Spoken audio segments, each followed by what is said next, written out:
This video is called Lioness and Cubs Painting Time-Lapse, and it's a artist statement and also a painting time-lapse at the same time. We started this painting by making the background colors with food color frozen into ice cubes with a stick on top, almost like a popsicle, so that we could draw with these ice cubes.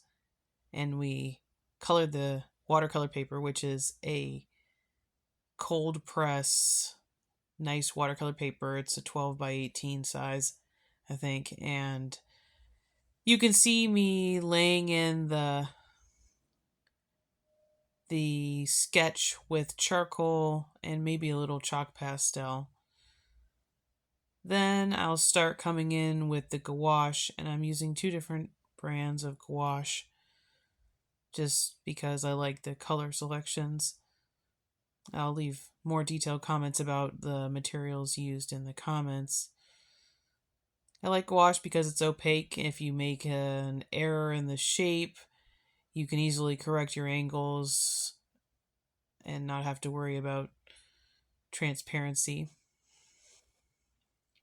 I do the brightest whites and the darkest darks first. I'm using purple as my darkest shadow color in this. And I wanted to capture the joy of playing on a dynamic sculpture,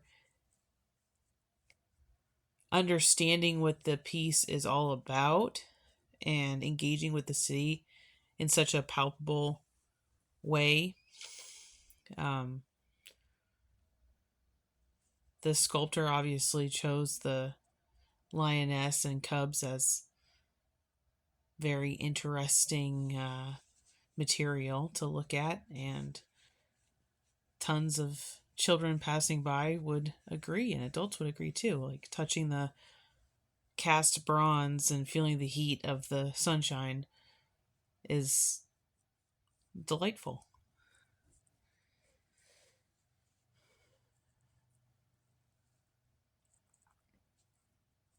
When I'm painting, I'm choosing to meditate on positive memories or the present moment, making the present moment full of good feelings, and I like spending some time expressing that.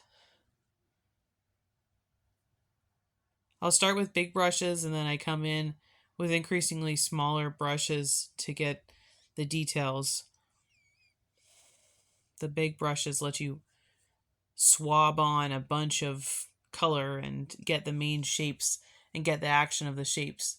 The small brushes could come in and say a little bit more about the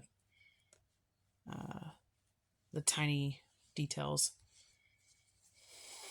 Down here at the bottom, you can see that there's feet and tails everywhere. It's quite a funny scene. And I like to play in between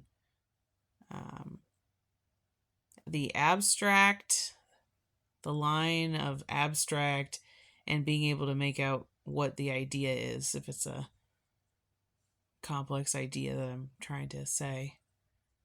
How abstract can you make it? Here you can see the final product, and we've got speckles on the concrete. And thank you so much for taking an interest, and I can't wait to see what inspires you.